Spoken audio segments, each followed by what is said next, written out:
Good afternoon. Thank you all for being with us. We're delighted with your interest in the agency, and we'll go forward with the business of the agency. First off, let's see if we have a quorum. Chairman Hupfeld, Here. Vice Chairman Yaffe, Here. Member Boyd, Member Case, Here.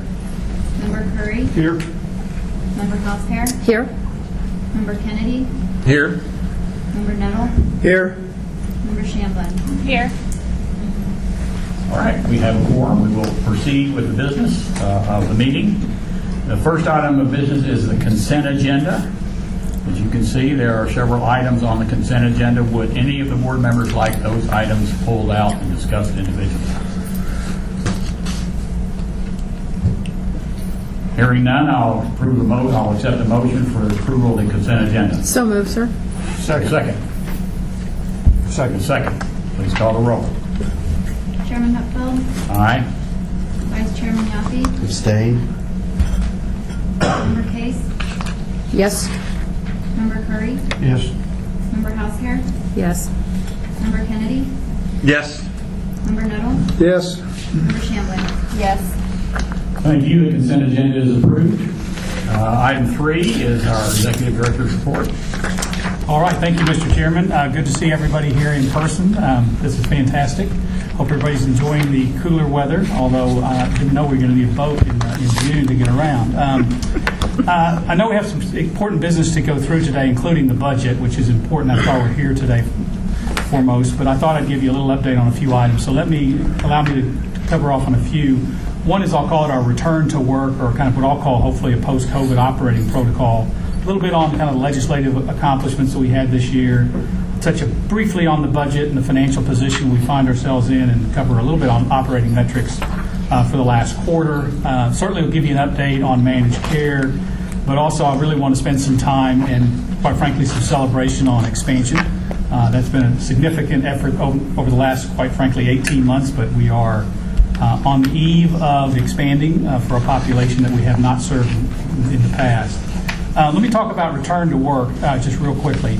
As you recall, it was in March of last year that we moved home to conduct the business of the agency. We subsequently came back to the agency for those that were willing to come back in June, actually July of last year. And since then, we've really been working on a protocol of how to come back to the office safely, when would be the right time, and quite frankly, how to accommodate flexibility that we've experienced with our members and our team members.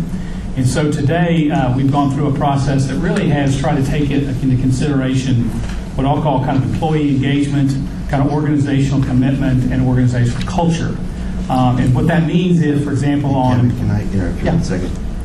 I don't know if the online... It's on.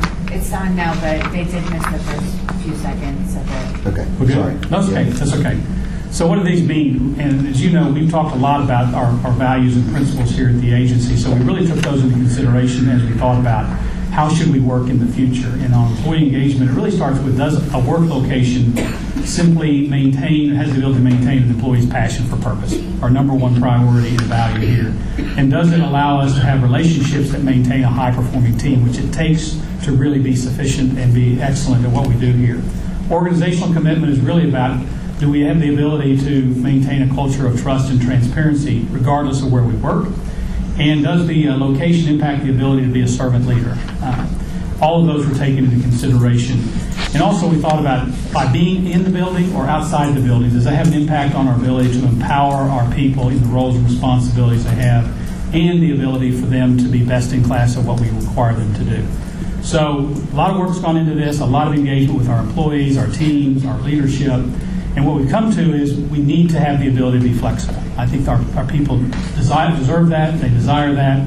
And so really where we are today is we're having a flexible schedule, which will have permanent teleworkers, I'll call it flexible workers, as well as kind of in-office workers. And just to give you a degree of magnitude what that's going to actually be, we have about 600 employees at the agency today. In the past, our teleworkers were approximately about 150 people of that 600. Going forward, we're going to have about 300 people. They'll have the ability to telework. We have the technology. Much of the reason that telework was limited in the past is simply we didn't have laptops and connections and internet capabilities and things of that nature. Certainly going home, we found a way to do that. So about 300 of our 600 will be home. About 180 will be on a flexible basis, probably in the office 2 to 3 days a week, and then the remainder will be in the office full time. What that means is that we'll probably have on average in the building, if you will, about 175, maybe 200 people in the office a day. Certainly the work that we took place while during the pandemic didn't disrupt service to our members, didn't disrupt productivity for our teams. We think this is a good approach going forward. I know there's been a lot of discussion about how does people go back to work. People have different points of view on whether you should all be back in the office, whether you should still be at home 100%. We think this is a great model for us, but we'll watch it pretty closely because, quite frankly, it's going to be new for us again starting off. So that's good news. A little bit on legislative accomplishments. Aaron will touch on the budget accomplishments that we've had in terms of our budget request. We had 3 things that we really asked for from the legislation. All of them were approved, so we thank our legislative partners on that. One is our medical advisory committee, really trying to get that structure and that governance right.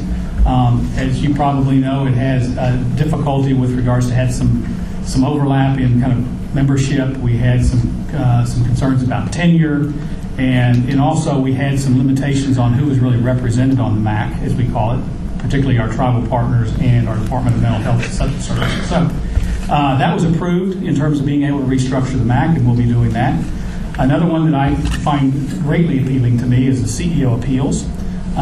This is one, as you know, we do have the ability to do appeals here at the agency. We do that through an administrative law judge. That law judge essentially reports to me. We still think it's important for that process to be in place, but the second level of appeals came to me. What we're doing is we're asking an independent administrative law judge to fill that role. So I will not be in the role, so it'll be an independent law judge to make those appeals and those decisions. I think that's great for our members and certainly great for our agency. And the last one we've had great success with is something we call kind of a tribal shared services model. This is where we have the ability to partner with our tribes where they can participate in our care coordination agreements. The benefit of this is obviously we get care coordinated broadly throughout the state, particularly with our tribal citizens, but also there's an incentive with regards to how we're compensated, how they're compensated through the federal government. So this allows for 100% compensation where there's care coordination agreements in place, and we've agreed to share whatever savings comes from that, from their effort to get more and more of their providers on a care coordination agreement. We participate with them on the shared savings that we receive from the federal government. So a win-win in our mind for that. So great legislative outcomes with regards to our request from a budget standpoint is also the 3 that I just mentioned here.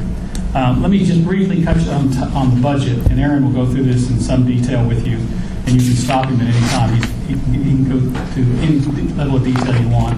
I was reflecting back when I thought about this meeting last year, and the comments I made is, we were just barely into COVID and what the impact was, and I called it that we're really anticipating significant headwinds with regards to what we might expect from a standpoint of utilization, cost, COVID impacts, and things of that nature.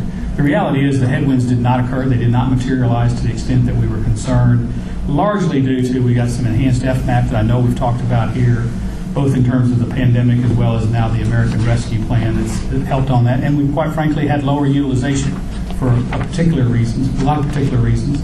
Some of it has access or concern to access the health system. We also had some great utilization of our telehealth capabilities. So what I'm really trying to get to here is that we really enter fiscal 22 in a very, very strong financial position, probably one that we've never been in before, both on liquidity standpoint as well as our ability to measure and estimate costs. What you'll see in the budget, though, is a substantial increase in cost, no surprise.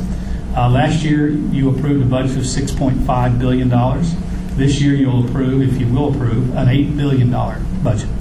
Largely, that is all expansion. There are some other particular highlights that Aaron will share with you. I will make the comment, because there's probably a question, I'll answer it before asked, is that this budget was built on no consideration of a managed care organization being in place in fiscal 22. And we'll talk a little bit more about that. one thing to keep in mind, as we talked about, is when we were talking about managed care, and particularly as we were talking about how would we fund expansion, there was the consideration of something called a premium tax that we're able to charge to our managed care partners, that we're able to get federal participation on that. That was estimated at the tune of about $70 million. Obviously, that will not be available to us. We still have funding to deal with expansion, and Aaron will go through that. Also, we had some level of what I'll call kind of risk, kind of hedging or sharing in our risk corridors with a managed care contract. That's the equivalent of about $70 million. That's not to suggest that we will incur $70 million of cost, but this creates exposure to the agency. And I know Aaron and the finance team will be watching it very closely because we've got expansion costs that we've made estimates on. We're kind of unhedged on that at this point, but we feel pretty good about being able to identify any unfavorable trends and react to it fairly quickly. So that's on the budget. Let me talk about managed care real quickly, and just quickly. I think we all know the Supreme Court did rule June 2nd that the existing statutes that were in place did not provide us with the authority to implement managed care. We were disappointed, no doubt, in that ruling, but we took it seriously, obviously, as you'd expect. We're following the ruling, and we ceased all pursuits of a managed care delivery system that were underway at that time. We've terminated all of our contracts that we had in place with our managed care partners. I must say they've been very understanding. They've made significant investments up until this point, but they understand that we had no choice, so those are all been terminated. So there's nothing in place that has an obligation for us with regards to managed care. We have had conversations with the governor's office as to the direction we will pursue following that ruling. I can tell you at this point in time there's no decision that's been made. We've certainly had conversations about that. But what we'll do is, and what we plan to do is continue to serve our members, including the expansion population, as we do today. And we'll do that throughout the year. So as I mentioned, the budget does not consider any managed care expenditure. Therefore, all of the services that will be rendered by the Health Care Authority for this population in fiscal 22. I will say, as you're aware, the legislature did pass Senate Bill 131. And as part of that did require, at the time, significant additional requirements if we were to do managed care. That rule or that law is in existence. It becomes effective September 1. It does require us to promulgate rules to implement it. So we're in the process of determining what rules will be required and how to do that. Just on the basis of it's a law today, and we have an obligation to promulgate rules for all laws that are on the books, and that's one we have not promulgated yet. So we'll move on that one. Let me move to expansion. So tomorrow we'll begin serving, I'll share the numbers here in a minute with you, a large population of members that we didn't serve before. So I call this Happy Expansion Day Eve. And I trust that you appreciate the significant effort that went into making this day happen. We've been at it for a long time. They have stayed the course. They have done a tremendous amount of work. And I sleep well at night because of the team that put this together. So tomorrow will be a celebration for us because we've got so much to be proud of in terms of what we've done. We've been running full steam really since last month as it relates to approving and enrolling as many members as we can. This also required a coordinated effort not only with our team, but many, many different community partners who really assisted with the enrollment of eligible members. And we certainly want to thank all of them. They've been tremendous. We couldn't do it without them, and they're still helping with that. So let me show you a couple of slides. Some of this is in front of you, but let me show you slide 1, which is where we are today. And that's 124 members have been enrolled in our expansion population. You can see the makeup of that. Large portion of that are female versus male. That compares to where we are today, which is almost kind of 50-50. Urban versus rural, pretty much similar. Obviously a little bit more in the urban areas, probably because of the understanding and awareness. But we've got a campaign that we'll talk about that's going to move us into the rural part of the communities. As far as race distribution, not surprising on some. We've got some work to do to certainly do outreach and make sure that we're reaching those that we need to reach in terms of where we are today versus where we need to be. And then the counties, no surprise probably on the counties. That represents pretty much similar to where we are today without this population. So a lot of effort went into getting 24,000 people signed up in 30 days. Tremendous. So let me show you one of the things we're doing. is we're going to go through, let me show you some member stories I think you need to see. And this is in your packet, so it might be easier to read. But most of this activity was conducted as far as enrollment through our online process, which is a very, very efficient process. I mean, people understand what their eligibility is instantaneously by filling out the application. I mean, it is instantaneous, and it's fabulous. But it didn't just stop simply by an application being filled out and the system reacting to that. We got a lot of calls. We continue to get a lot of calls. Some are actually just calling to trying to understand, is this true? I've filed applications in the past, and I always got what they call, and there's one member here, I've always got a red check. That means you're declined or you're denied. And I got a green X. And I just wanted to make sure that was true. And these stories, as you'll read through them, I mean, these are life-changing for a lot of people. They really are. We're doing great work for our citizens, and they're very, very appreciative. I mean, as I've heard, there's lots of tears on the calls, I mean, of joy that's come about this. Our work now just really begins. I mean, this is to some degree, this has been the easy part of preparation. Now it's about serving these members and making sure they have the access and the utilization that they deserve. So we're working on that. We'll be monitoring utilization patterns. We'll be making sure they're gaining access to services.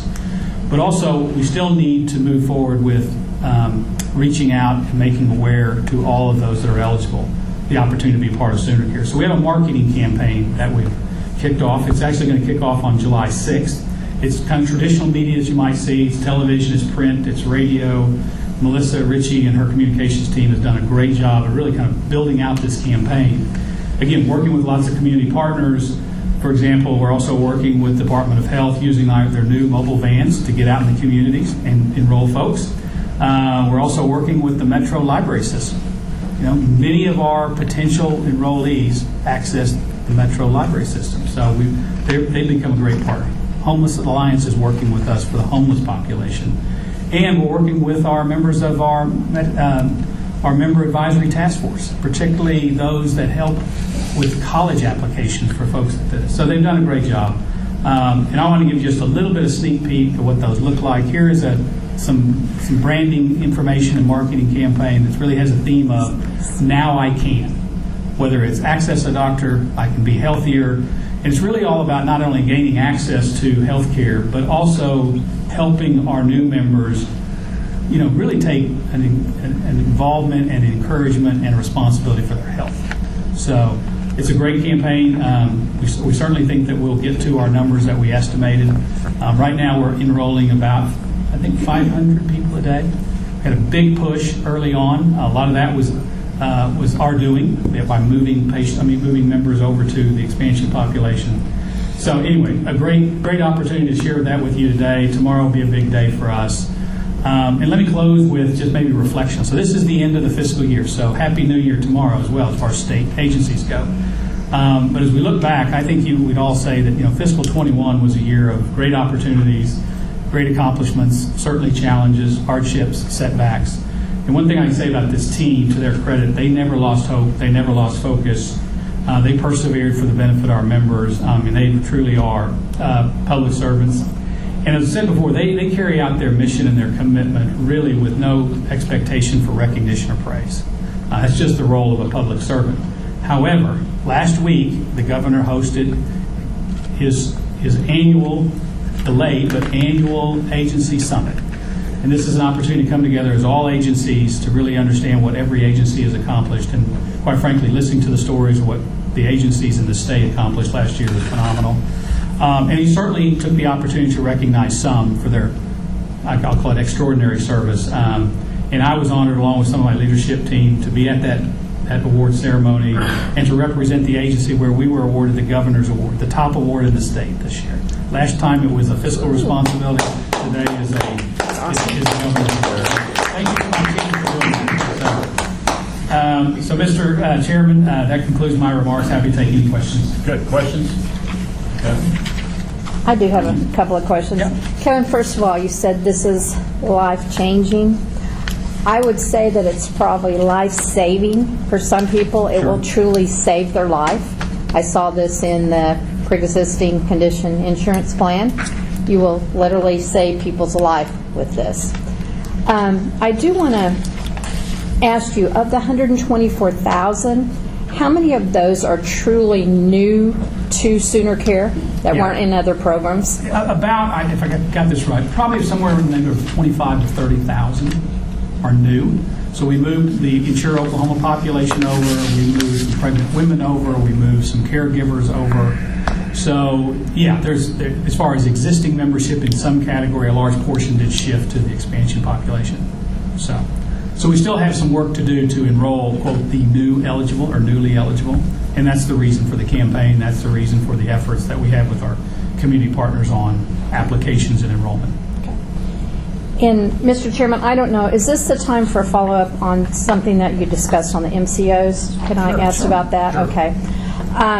Can you explain a little bit more about Senate Bill 131 and what we're doing with that? I'm a little confused. I assumed that Senate Bill 131 was only because of how we were going forward with MCOs, so I need a little bit more explanation on that, please. Yeah, I'll do my best, because Okay. as you know, I mean, it has been characterized as a guardrails bill for Right. the path forward that we were taking with managed care. So it put lots of additional requirements on how we would run a managed care or a delivery system. It still is a law at this point in time, and it has an effective date of September 1. And it does require us to promulgate rules for that law. And so therefore, we're in the process of trying to establish and understand what those rules would be, because it's still a law that we have an obligation to promulgate rules for.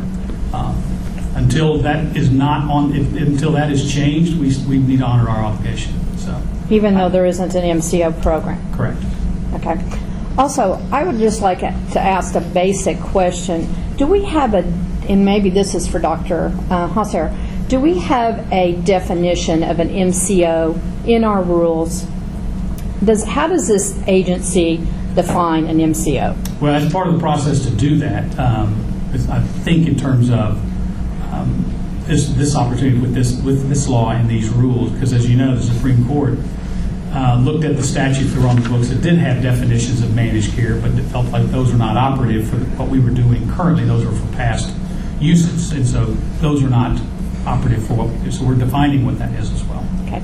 I think it was very interesting. I was having a conversation with someone, and I mentioned about ACOs, and I was told an ACO, if we do this again, an ACO could actually bid. And I found that very surprising because I did not know that. And as a board member, I was shocked by that. So I think it's very important that people understand what an MCO is. Is it just a commercial MCO, or can it be an ACO? Can it be something else? I think that's very important as we go forward. Yeah, fair point. I think we ought to give ourselves the greatest flexibility as we can. As you know, when we first started down this journey, our intent was, and our hope was, that we would have the ability to engage with local solutions as much as anyone else. At that time, there was no one that came to the table, but that did not foreclose the opportunity in whatever form or structure that might be. So. I appreciate that very much, Kevin, because you know I'm very much in support of that as a solution. Yeah. Thank you. Further questions? Our Chief Executive? Very good. Thank you, Kevin. That was a good report. I made a little mistake. I failed to recognize Senator Jessica Garvin, who's here. Thank you so much for being here. Besides being a really fine legislator, she also has significant healthcare experience as a nursing home administrator in other areas. So we appreciate the expertise and your interest in this agency and healthcare for our state. So thank you so much, Senator. All right. Next item of business is report from the Compliance Committee and possible action regarding our budget. Mr. Kennedy, you want to take the ball here? Well, just real quickly, I'm just going to, we did have our meeting on the 24th last week. Most of the time period was actually to cover the budget, and of course, Aaron's going to do that, so we're going to defer the rest of our time to Aaron to make that presentation, sir. I was on that meeting, and let me just say how impressed I am both with the fiscal acuity of Aaron and his staff, but also the management of our chairman. So, Aaron, thank you. Please proceed. So, good afternoon, members of the board. Good afternoon. Well, that's really good afternoon, members of the board. Well, I do have the opportunity to stand before you and present. I want to take the time to recognize the budget team. They are the ones that put in the long hours and hard work, and they have a big job to do in June. So just quickly recognize Tasha Black, she's in the back, Sam Abraham, Jason Ince, Cheryl Gibson, and Weston Glenn, and just say appreciate all the work that they've done bringing this together and creating a budget that will allow us to serve 1.2 million Oklahomans. So a lot to be excited about from the past year and a lot to look forward to, and I think that's reflected in the budget I'll bring to you today. So we can jump right in and go to the next slide, please. So as you would expect, a big jump in our budget, an anticipated increase, pretty large increase that comes with the coverage of about 20% increase of covered lives. A lot of Oklahomans now eligible and enrolling in Medicaid, as Kevin mentioned, which is exciting stuff. It gives our agency a lot to be excited about. So the increase is projected $1.67 billion. That is a 36.5% increase, and just to be clear, that is for the OHCA programs. This does include SHOP, which is funded by a provider assessment. That increase for SHOP is about $186 million. So this slide is a breakdown of that increased spend, and we just want to give you guys some idea of the kind of the critical assumptions that go into us building a program budget. We have a big chunk of that 36.5% increase is due to expansion. No surprise there. That includes our IO spend, but that's 30 to 36.5% change. Deferred services, and when I say deferred services, I think Kevin touched on it, but we saw a decrease in utilization during COVID. You guys are aware of that. We expect that to return at some point. So we built in some dollars in the budget for kind of a normalization of utilization rates for our members. Growth in utilization at 2.2% of the change. That's about $102 million. Adult dental limited benefit. This is exciting. I know Dr. Luce is back there celebrating somewhere. She's wanted this for a long time. It's a great deal for Oklahomans, and especially as we add in our adult expansion population, a huge deal. We pushed this during budget requests, and legislature heard us and responded. So we appreciate their partnership in this. Alternative treatments for pain management, 0.7%, $32.5 million. This is going to be part of the opioid abatement strategy. So another option to getting an opioid script. SHOP, as we mentioned, is a big part of the increase. Medicare premium increases for dual eligibles. As Medicare increases premium costs, we pay a share of those premiums. So account for that. Non-emergency transportation rate increases and rebasing physician fee schedules. Those are annual changes that we account for in the budget. So some offsets we're backing out. Reduction for extra claim week. We talked about this last year. We had a 53rd claim week because we pay every Wednesday in FY21, and we will not have that. So we backed that out of the budget for 22. 1% decrease in nursing facility bed days, and a reduction of our FY21 base for unemployment. This is a great deal, or a great thing. As you guys know, we built in a lot of spend last year as we were considering 13% unemployment rates. The state is down, I think, around 4%. So back all of those increases out and showing a reduction of 93 million. So overall increase 1.67 billion. And then just some critical assumptions here, just consider as you look at that. Expansion spend was allocated based on claims for current 19 to 64-year-old adults. We used the same allocation method that we would use today using historical data, and we took data from a similar population. Deferred services estimates were based on utilization budget to actual from the prior year. So we said, what we're not spending today, expect to spend that tomorrow, and we added that into the budget. For the most part, that's where that amounts from. Nursing facility claims indicated a 13.2% decrease in Medicaid days and 17% decrease in resident counts. Again, this is attributable to COVID, and unfortunately attributable to COVID-related deaths in our nursing facilities, and just not filling those bed days, or filling those beds once a member passed away. We will have a significant increase in our behavioral health spend, and you guys will see that as we report on our financials. That is a great thing. That's shifting a 100% state dollars to a 90-10 matching arrangement for Medicaid expansion, as a lot of those members who didn't qualify and got state services will not qualify for Medicaid, and it will be compensable. Our program growth estimated at 2.6%. This is based on historical utilization by category of service. We do a category of service line by line utilization review and determine and aggregate. And then we mentioned the adult dental limited benefit program and alternative pain management. Again, just happy we can move those forward. And adult dental will actually go live tomorrow. So we were able to push that forward really quickly, and we'll pay those claims starting tomorrow. And then just another mention: hospitals will, of course, benefit very significantly from Medicaid expansion, not only from the base claims payments and the ability to receive some reimbursement for uncompensated care, but also for an estimated $139 million in increased SHOP payments. Aaron, could you do me a favor? Not everybody in the audience, I suspect, is familiar with all our acronyms. Yeah, sorry about that.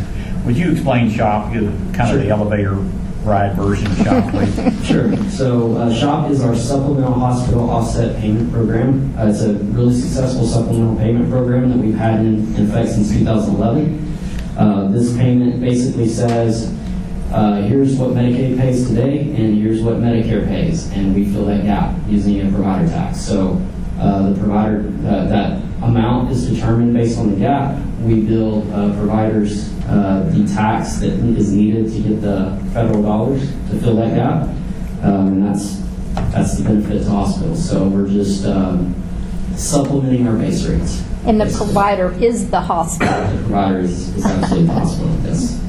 So theoretically, the help is if the hospital contributes $1, they may get $2.50 back. That's correct, yes. Okay. Yep. And just as that happens today, similarly on the expansion, they contribute $1 and they'll get $9 back. So a big deal on expansion, and we'll talk a lot. It'll be kind of implied here, but we'll talk a lot about the benefit of federal revenue.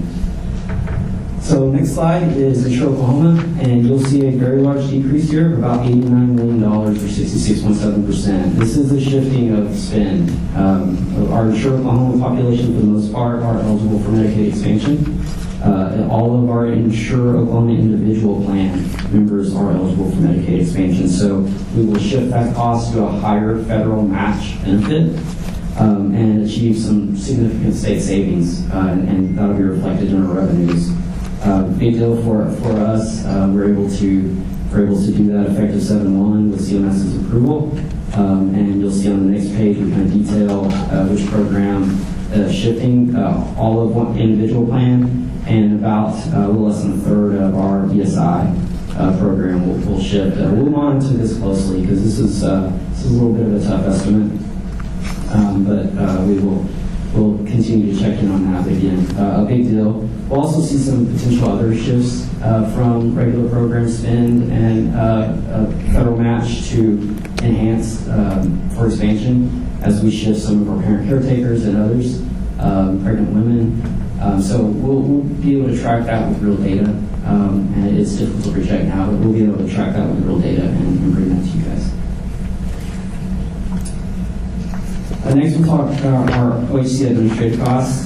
Total budget increase of $29.7 or $0.8 million, or 14.1%.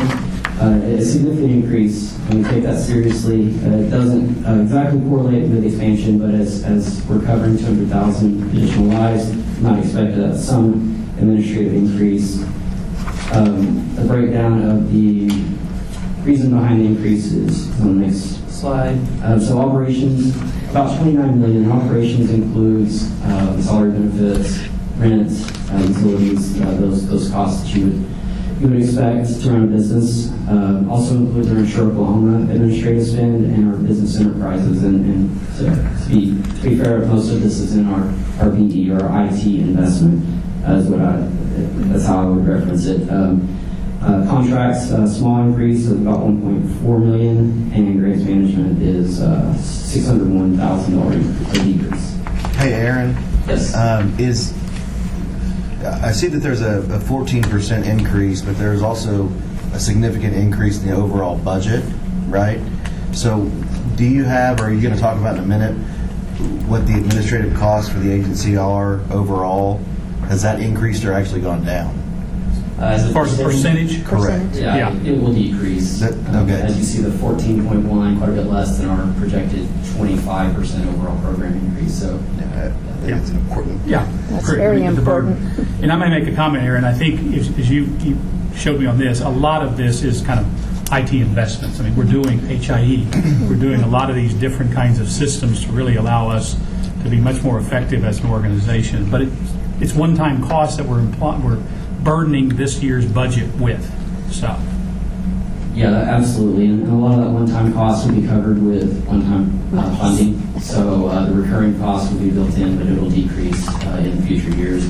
So next slide will show you what Kevin's mentioned here. New IT initiatives, including our EPA, which electronic pharmacy prior auths. This is something that we have put on hold. We'll likely initiate again. Would be create some automation and some efficiencies, enhancing our call center to serve our members better. Health information exchange, of course, and the mobile digital platform, which I'm particularly excited about. I think that's an awesome opportunity for us to kind of innovate and maybe just catch up with the real world a little bit. But that accounts for about 80% of the total administrative increase. And then contract enhancement to promote medication therapy management, which we're doing now, that we would like to increase that. And then 9 new FTE and funds for staff performance-based pay, which we'd like to also, innovate with our performance-based payment and be able to incentivize staff. Let me ask a question. Do the employees get routinely a longevity bonus? So many years equates.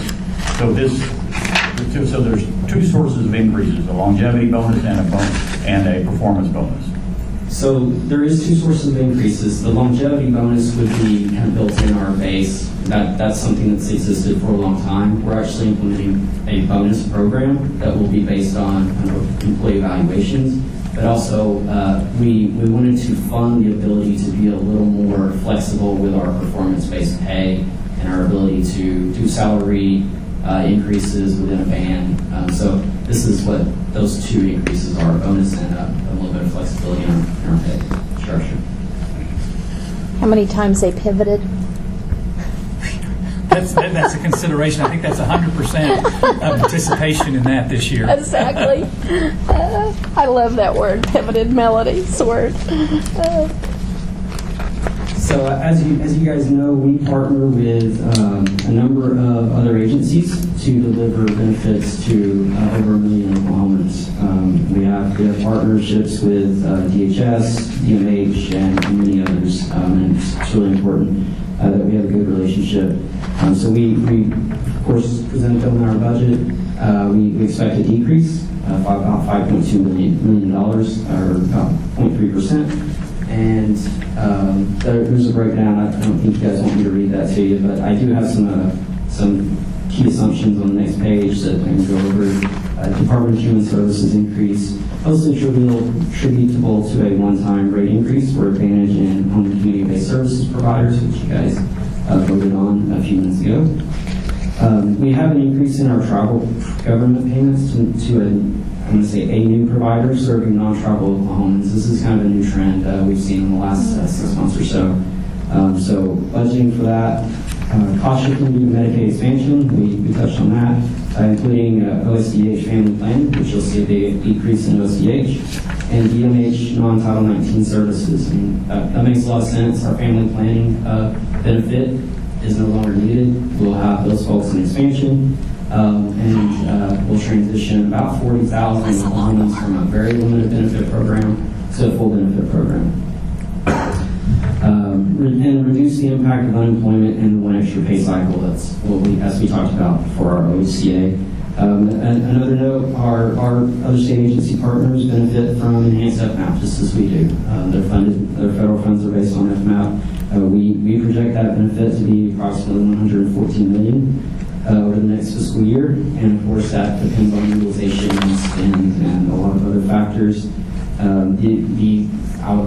I would say savings are passed through just during the regular invoicing process, so by decreasing invoices of the amounts owed, which is reflected in our revenues. So two revenues, and we can talk about how we're going to pay for the big increases. Total budget increase for revenue of $1.6 billion, or 24.5%.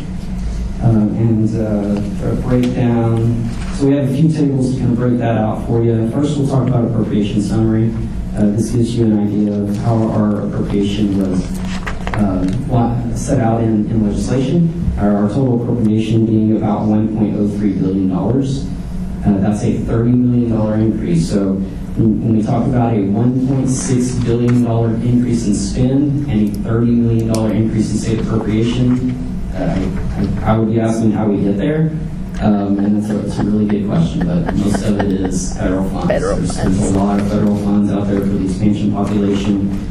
We have increased FMAPs not only on our regular basis, which is our October 1 update, but increasing FMAPs from the 6.2% increase for FSCRA, Families First Coronavirus Response Act, and the 5% increase from the American Rescue Plan. So significant amount of federal funds, and with that, some one-time funding is in this revenue projections. So here's our breakout of our revenues line by line. Traditional Medicaid program expansion broken out on separate lines, just so you'll have that for your review. Expected an increase in drug rebates, as you would expect. When we increase our spend, just like we get more federal revenue, we get more drug rebate revenue. Medical refunds, very similar. There's facility quality of care fee. We are increasing our prior year carryover amount that we're budgeting by about $10 million. And you'll notice SHOP increase of about $49 million. That is not only to fund some part of expansion, but also to fund the increase in supplemental payment that we discussed a few minutes ago. And just a breakout for the expansion state funding. I know this is of interest. How are we going to pay for expansion? So we have multiple revenue sources transferred from SHOP fund at 3%. This was recent legislation passed during the session. It sets kind of a ramp up of the SHOP rate. So 4% has always been the statutory cap. This says in year 1, calendar year 22, you'll have a fee of 3%, calendar year 23, 3.5%, calendar year 24, 4%. So we only received 6 months of enhanced funding for expansion this year. That's $37 million that will be contributed from hospitals. Then we talked about the savings of transitioning that Intro Oklahoma population to expansion. It's huge. I mean, you guys see it right there, $27.4 million. It's a large chunk of our cost of expansion, a very big deal. And then we also have some prior year carryover, which, of course, that's one-time funding. So $8 million. Estimated state share retained from drug rebates and medical refunds, about $10 million. And then we fill the gap with stimulus funding or one-time funding from enhanced federal sources. So about $9 million of that is one-time, just to keep in mind, but we do have to ramp up in SHOP rate to kind of offset some of that loss of revenue. One thing that you would have seen in our funding strategy initially that is not in this is premium tax. We talked about premium tax revenue from going to managed care. I think we were projecting at about $40 million in year 1, but of course not going to managed care. We back that out and fill that gap with the enhanced FMAP. So a few revenue assumptions. We estimate $247 million additional federal revenue for American Rescue Plan. This is the 5% increase that incentivizes states to go to expansion. So that's a huge number. That's not just OHCA, that's all agencies sharing that benefit. That is part of what will fund the expansion. Shifted Intro Oklahoma federal revenue to Medicaid expansion. We assume a similar drug rebate collection percent percentage of spend as we receive today for our current population, for the expansion population. So when we're estimating, we say, I think it's about 56% that we're receiving rebates. That's what our estimates reflect. But there is a lag, so we'll start covering expansion members on July 1. We won't see revenue for those members until January 1. So 6 months of revenue there. Quality of care collections will increase due to federal provider relief funding. This is a lot of the stimulus packages that had a lot of provider relief funding, and quality of care, our nursing facilities benefited from that. That was allowable in our quality of care collection. So us collecting quality of care and that money going into the nursing facility rates, that's where you'll see an increase there. And then other state agency reimbursements decreasing mostly due to enhanced FMAP and reduced non-Medicaid spending. So, real quick, but hopefully that gives you guys some level of detail. Just to summarize, the expenditure increase, $1,606,532,879, 24.8% increase to a total spend of $8,075,898,051. It's a very large budget. We take it seriously, we really do. I think we are twice the budget of the next state agency, even though our appropriations are not nearly as big as ComEd. I think our budget is twice theirs. So it's a big burden, but we have a great staff and a great team that can carry that burden. Revenue increase $1,628,090,702 for a total amount of $8,269,602,205.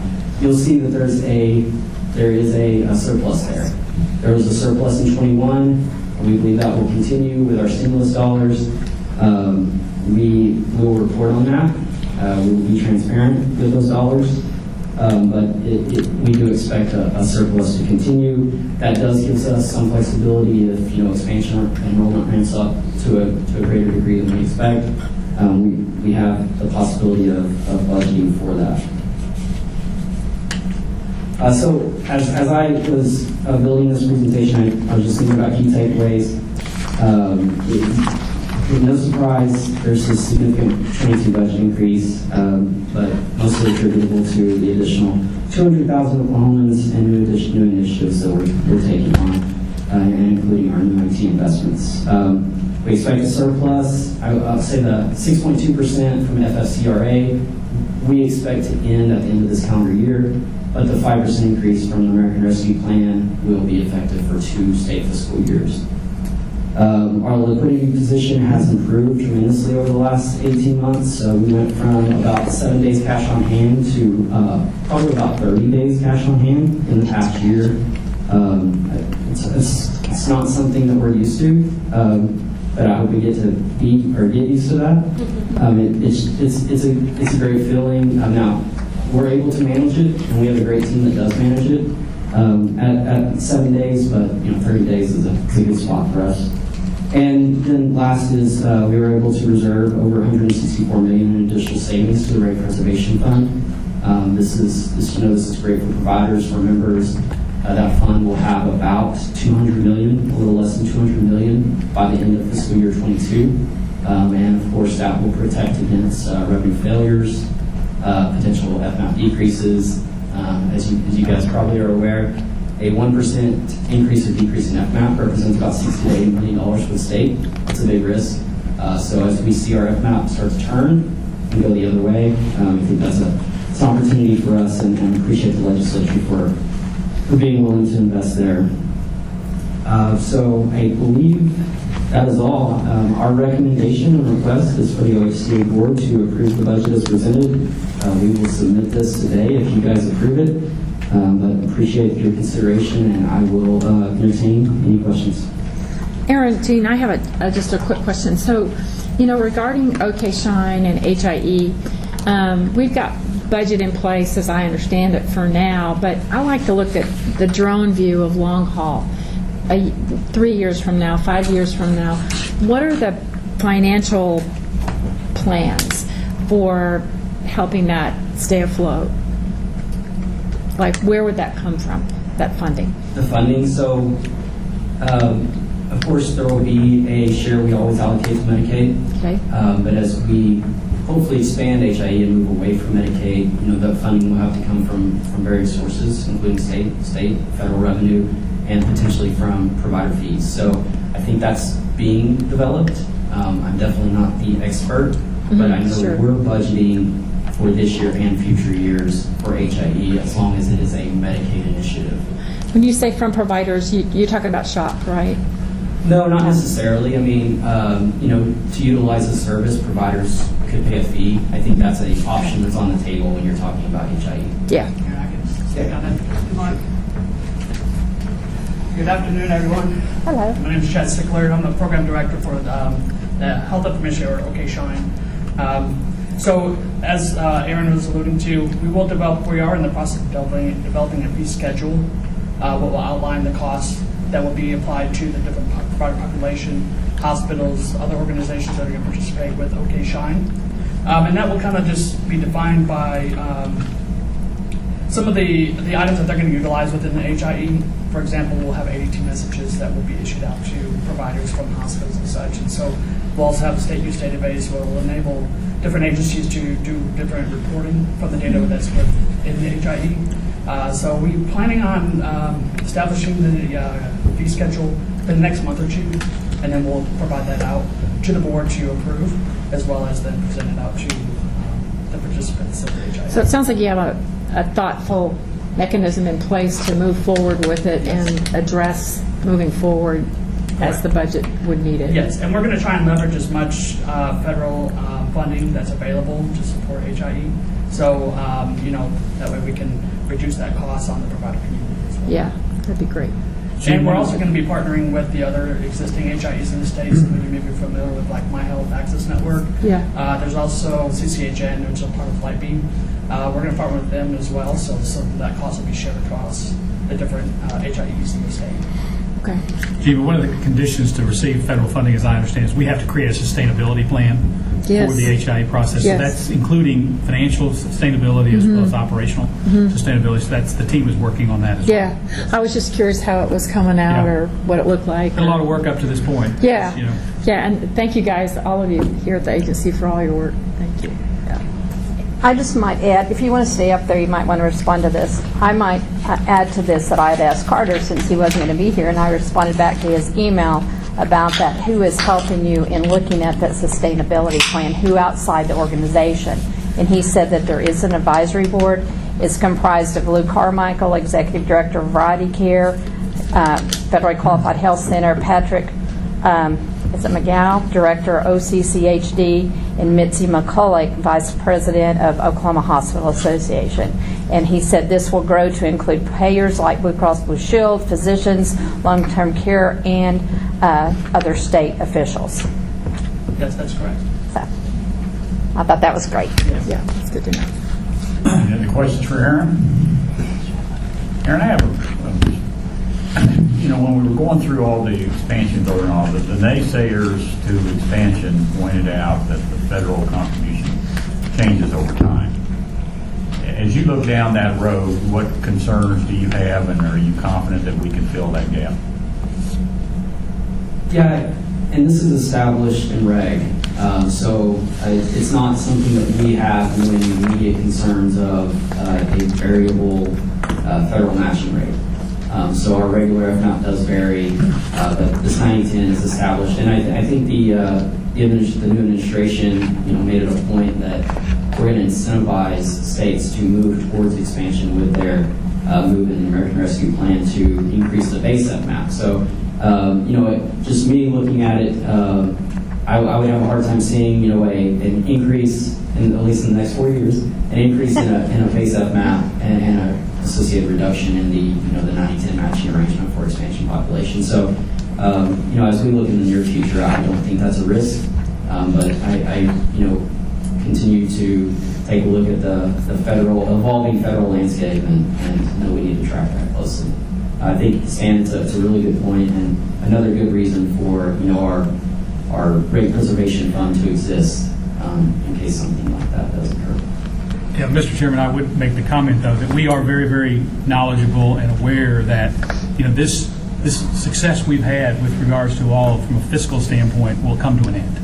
I mean, we have been very, very fortunate, like other states have been, with regards to 6.2 and the 5%. If you look at that across all agencies and all periods in which we receive 6.2 and 5% or will, that totals about $1 billion. And you think about that in terms of, do you have to replace $1 billion? So we're looking at this as a one-time money. It needs to be invested where it actually produces results and not simply increasing operating costs, because the state has no capability of taking on $1 billion obligation. So we're trying to use this very, very wisely, make some really significant moves on that, but recognizing, in 2 to 3 years, we will be back kind of to normal. And that normal does include some level of volatility on our normal FMAP, which is very difficult to estimate. I mean, we've used economists and others to try to do this, because based on, per capita income within a state versus other states and where we rank, regulatorily, it can reduce to 50%. Now, we are nowhere near 50%, but so we're looking at all scenarios, because we know that we have to be prepared that this opportunity that we have today will not continue for the foreseeable future. So, One thing we looked at, Stan, is we took the cap, and took our lowest, what we've been at our lowest point in the last 20 years to look at our risk. And that was the discussion we had with the legislature that resulted in a pretty significant investment in a savings account. So I think that those conversations will be ongoing. That's great. That's really great, because some of us on this board have been on here when there's been rate cuts, and it's certainly not pleasant. I hope we never have to go down that path again. Questions for Aaron? Phil, you want to? Yeah, Mr. Chairman, certainly we can see that Aaron and his staff have done a fantastic job covering this budget, and commend them on their work, their diligence in this. And on behalf of the committee, it was the committee's recommendation to approve this, and so on behalf of the committee, I move that we approve this budget for... I second that. Motion and a second. Any discussion? Call the roll, please. Chairman Hupfeld. Aye. Vice Chairman Yaffe. Aye. Member Case. Aye. Member Curry. Aye. Member Househair. Aye. Member Kennedy. Aye. Member Nettle. Aye. Member Shamblick. Yes. Thank you. The budget passes. Kevin, please thank your staff for all that hard work. we'll certainly do that. Good job. All right, next is item 5 from the Pharmacy Advisory Committee. Randy? It's the Pharmacy Advisory Committee's position that the board should approve all the Drugs Utilization Review Board's prior authorization recommendations presented here today, provided that the board members agree with the Pharmacy Advisory Committee positions. All of the proposed prior authorization recommendations can be voted on as a block. Are there any questions or discussion of the DUR board? Is there anybody who wants to pull any of those drugs out? I vote to approve them in block. Okay. Motion. Is there a second? Support. Please call. Any discussion? Call the roll, please. Chairman Hupfeld. Aye. Vice Chairman Yaffe. Aye. Member Case. Aye. Member Curry. Aye. Member Househair. Aye. Member Kennedy. Aye. Member Nettle. Aye. Member Shamblick. Aye. Thank you, Randy. Those pharmaceuticals are approved. Item 6 from the Administrative Rules Committee, Dr. Househair. Thank you, sir. So all of the following emergency rules were presented at travel consultation and approved by the Medical Advisory Committee. All the rules were also subject to a period of public comment. APAWF 21-07 dealt with payments from trusts for clothing expenses not counted as income. The second one was APAWF 21-08, which was statewide HIE or OKHCA. The third one was APAWF 21-09, Supplemental Hospital Offset Payment Program, or the SHOP, that we talked about earlier. Are there any questions regarding any of these rule changes from this board? I would like to pull out B3 just because I want to ask a question about a section of it. I don't want to debate it. I'm not against it, but I just want to talk about it a little bit. Okay. Would you like to debate that, or not debate, discuss it now, or ask your question now, and then move to vote? Why don't we take the rest of them and then come back? Go ahead and vote, sure. So I'll go ahead and move then that we, in block, pass APAWF 21-07 and APAWF-2108. Second. Second. Was that too wrong? Yes, I've got that here, ma'am. Oh, so you need to... Yes, Want to do yes, that ma'am. first? Yeah, she'd like that first. So, Thanks, Gary. So, I would like to go ahead and make a motion then to vote to approve the declaration of compelling public interest for the promulgation of the emergency rule in item 6, basically as stated earlier, APAWF 2107, 2108, and 2109 as emergency. Is there a second? I'll second. Okay, discussion. Call the roll, please. Chairman Hupfield, Aye. Vice Chairman Yoffey, Abstain. Member Case, Aye. Member Curry, Aye. Member Haushair, Aye. Member Kennedy, Aye. Member Nettle, Aye. Member Shambo. Aye. Thank you. That passes. I'd like for you to go ahead and proceed, Member Case. Question. You had a question, you said? On the question I on thought- one of them, I thought we got to he- go back to the one you had a question. Yeah, we were going to Oh, go back okay. to the one you had a question on. Oh, okay. I thought you wanted to do those, pull those two out. I'm sorry. That's okay. Okay, all righty. This is just something that I wanted to everyone to be aware of and just to talk a bit about it. It's on page, well, I don't know how to tell you. It's on, how to get You're there. in sequential page number. It's 85.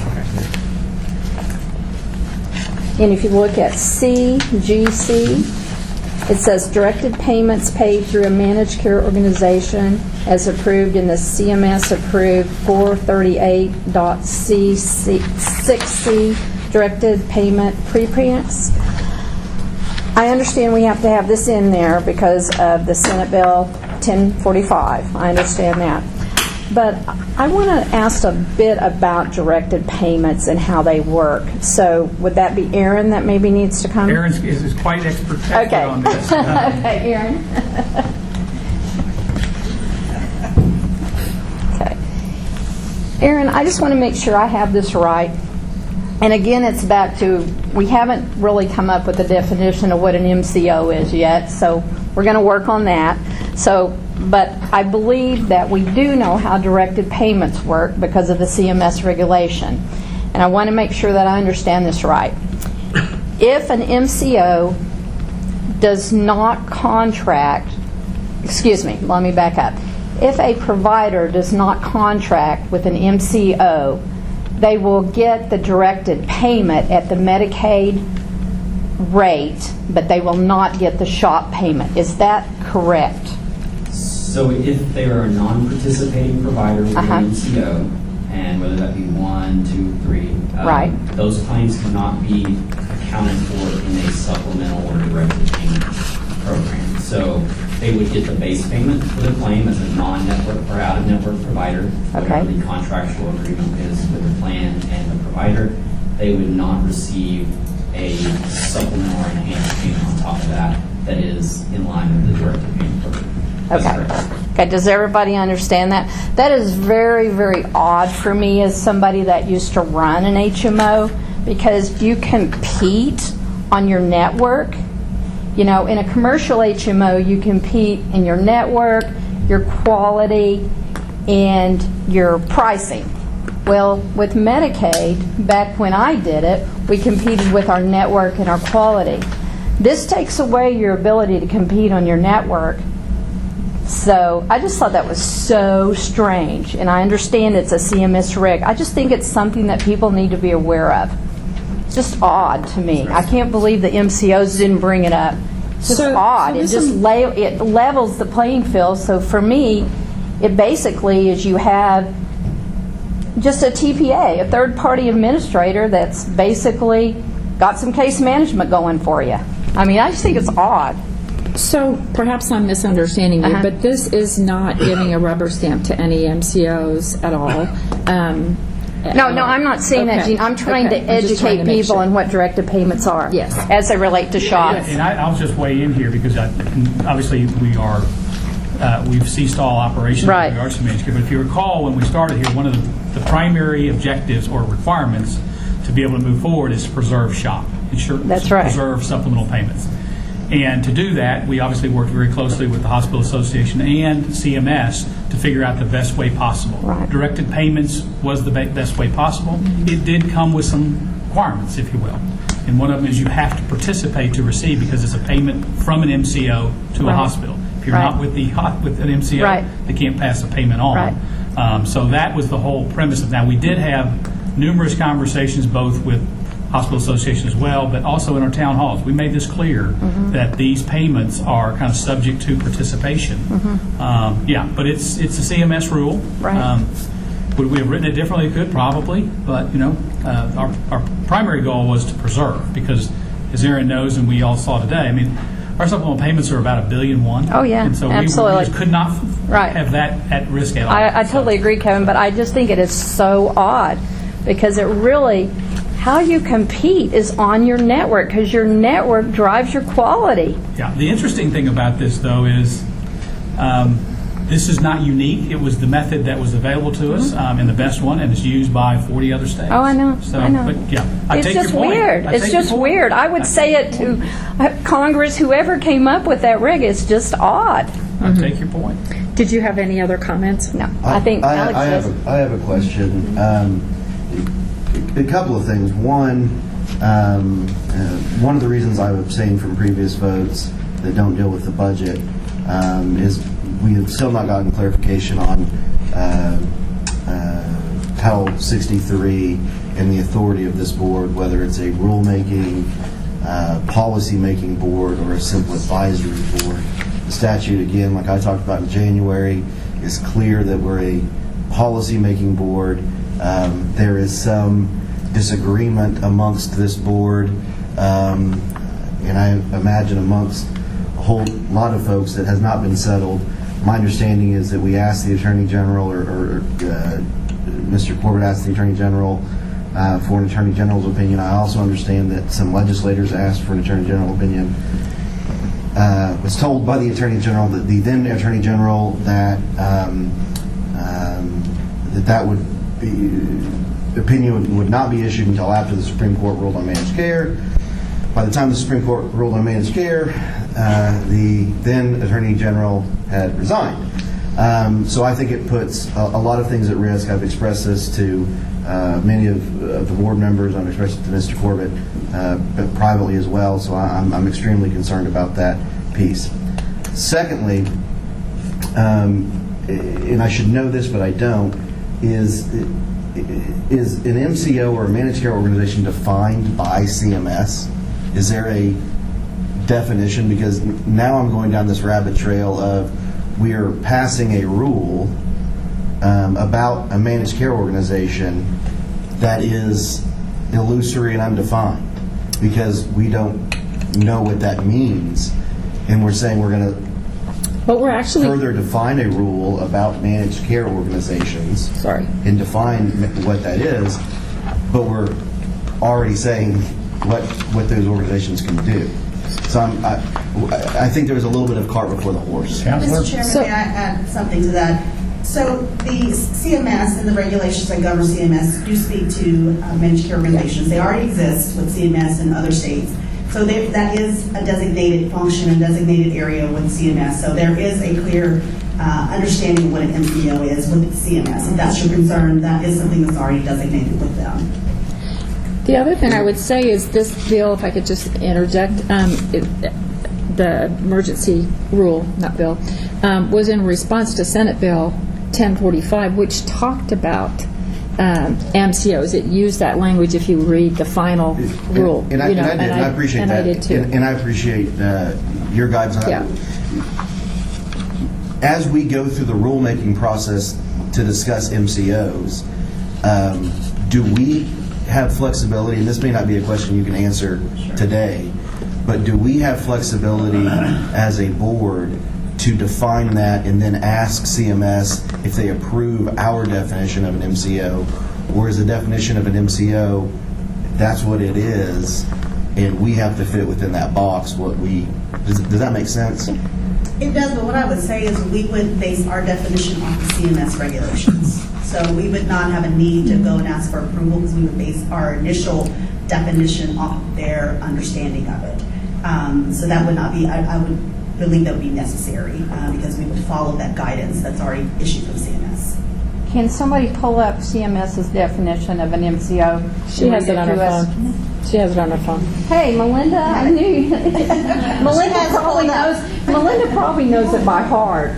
And my problem is I can't spell MCO, and so it's a whole thing. Well, and my problem is I refer to it as HMO. Well, and it means managed care organization. Yeah. If it helps, And I really can't so spell that. The definition of managed care organization means an entity that has or is seeking to qualify for a comprehensive risk contract under this part and is one federally qualified HMO that meets the advanced directives requirements of Part 489. Any public or private entity that meets the advanced directive requirements of the Secretary and also meets and makes the service it provides to its Medicaid enrollees accessible in terms, timeliness, amount, duration, and scope as those services are to other Medicaid beneficiaries within the area served by the entity and meets the solvency standards of 438.116. So we would follow those regulations when defining managed care organizations. That's helpful, thank you. Okay, so one other point. So how would an ACO fit into that? Help me out. Well, ACO very well may not. We'd have to evaluate their regulation to determine what that scope would be, but we would base our determination off of CMS regulations. They would have to take risks, number one. I think that's what it said. You have to take risks. But I'm not sure that they could. Well, what you just read was public and private, public or private, isn't that what you? Public or private. And I think it might fall Did under you that. say, can you read it one more time, please? Okay. I think your phone locked. Technology. Saving history. I think there are also for-profit and not-for-profit. Yes. Okay.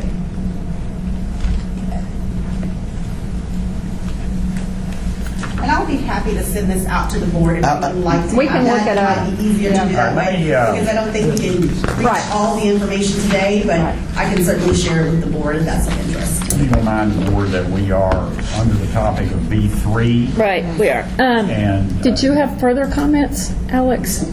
Okay. Did you have further? She was just going to read it for me one more time. I'll just wait and let her read it. Sure. I'll read it one time, but I'll also send it in. So if there's any other questions, we can go from there. Managed care organization means an entity that has or is seeking to qualify for a comprehensive risk contract under this part, and that is one federally qualified HMO that meets the advanced directives requirements of subpart 1 of Part 489 of this chapter, or any public or private entity that meets the advanced directive requirements and is determined by the Secretary to also meet the following conditions. 1, makes the service it provides to its Medicaid enrollees accessible in terms of timeliness, amount, duration, and scope, as those services are to other Medicaid beneficiaries within the area served by the entity and meets the solvency standards of 438.116. Okay, thank you. all right, Dr. Hauser, could you finish Yeah. on B3, please? Yes. So we went ahead earlier and talked about voting on these 3 emergency rules in block. We pulled one out. I think we've discussed it, so I'll go ahead and make a motion then to approve APAWF 21-07, 2108, and 2109. Is there a second? I'll second that motion. Discussion? Call the roll. Chairman Hupfield, Aye. Vice Chairman Yasi, Stay. Member Case, Aye. Member Curry, Aye. Member Hoffner, Aye. Member Kennedy, Aye. Member Nettle, Aye. Member Shamlin. Aye. Okay, motion passes. Thank you very much. That was a good discussion. Thank each of you. I think it's very important we have those kind of discussions, Mr. Chairman. Absolutely. Thank you for bringing it to our attention. Yeah. All right, the next item on the business is a possible executive session. Legal counsel has recommended that we go into one. We will take a vote on that, after which we will come back and adjourn the meeting formally. So moved. Sorry, so moved. So moved, second. Okay, take a vote for going into executive session, please. Chairman Hupfield. Aye. Vice Chairman Young. Aye. Member Case. Aye. Member Curry. Aye. Member Hausner. Aye. Member Kennedy. Aye. Member Nettle. Aye. Member Shannon. Aye. Thank you. We'll go into executive session now.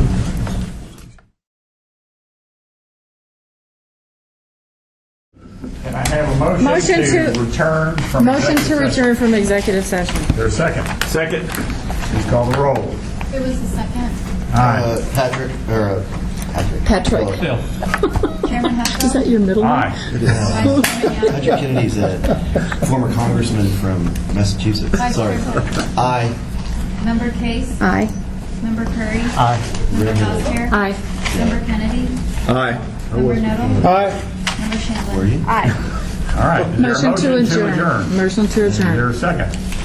Support. Call the roll. Chairman Hupfield. Aye. Vice Chairman Young. Aye.